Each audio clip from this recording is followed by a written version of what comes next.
noriu Jums pristatyti savo visiškai naują atradimą. Tai yra miksa kremai, kurie yra skirti universaliam naudojimui.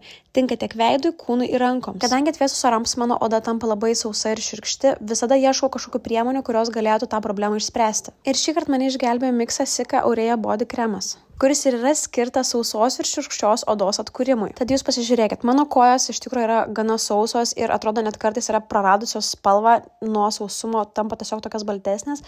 Su šiuo kremu išsitepu visas kojas, atrodo atgaivina jas, iš karto spalva atsiranda. Ir kulnai, žinokit, tikrai nebėra pas mane tokie sausi.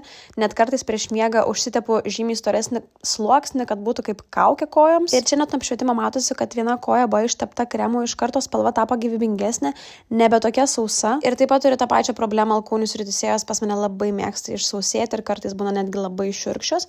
Bet kadangi šio kremo sudėtyje yra karbamidų, kurios gluotina ir atkuria odą, bei niacinamido, kuris drėkina ir ramina odą, tai žinokit, rezultatas matosi jau po pirmo naudojimo. Keliaujam prie kito mikso apsauginio ir drėkinamojo kremo, kuris yra skirtas labai sausai odai. Kaip ir minėjau prieš tai, šitie miksa kremai yra labai universalūs. Juos taip pat galite naudoti ir kaip veido paruošimą prieš makiažą. Nes tam jis turi labai puikias savybės, yra bekvapis, turi neriebią formulę ir labai greitai įsigeria į odą. Šis kremas taip pat epidermės sluoksnėje padeda išsaugoti drėgmę, sudėtyje esantis glicerolis intensyviai drėkina ir apsaugo odą. Taip pat labai patogu turėti kremo pakuotę, kuri turi labai didelę talpą, nes galite panaudoti tiek kūnui, rankui ir veidui ir nereikia turėti daug skirtingų kitų kremų. Kaip šiuo atveju makiažo bazių ar dar visokių kitų paruošiamųjų kremų užtenka vieno, nes tikrai labai gerai paruošia odą, o ypač jeigu būna sausaodės, joms yra labai aktualu gerai pridrėkinti, primaitinti veido odą, kad gerai gultųsi makiažo pagrindas.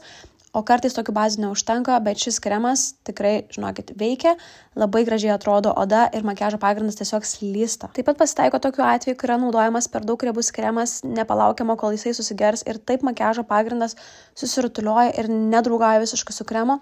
O su šiuo miksa kremu tikrai nebus tokios problemos, nes jisai labai gražiai ir greitai susigeria į veido odą ir iškart gali dėti makiažo pagrindą. Bet to, žinokit, šitas kremas pas mane jau stovi prie veidrodžio ir atrodo, kad kiekvieną rytą laukia, kada aš jį paimsiu ir panaudosiu prieš pradedant dažytis. Na ir keliaujam prie paskutinės naujienos. Tai yra miksa pantenol raminamasis kremas, kuris yra skirtas labai jautriai ir į atopiją linkusiai odai. Sudėtyje yra pantenolio, kuris turi raminamųjų savybių, taip pat glicerolio, kuris turi drėkinamųjų ir apsauginių savybių, bei omega 6 ir 9, kurie ramina bei atkuria odą. Bet to noriu pasakyti vieną tipsą. Jeigu sugalvosite kada nors teptis savaiminį įdegį, nepamirškit visą laiką gerai nusišveisti odos ir labai gerai išsitepti su kremu, kad jūsų įdegis būtų tolygus. Ir tam puikiai tinka šitie nauji miksa kremai. Mane jis labai sužavėjo, tai tikiuosi ir jums patiks.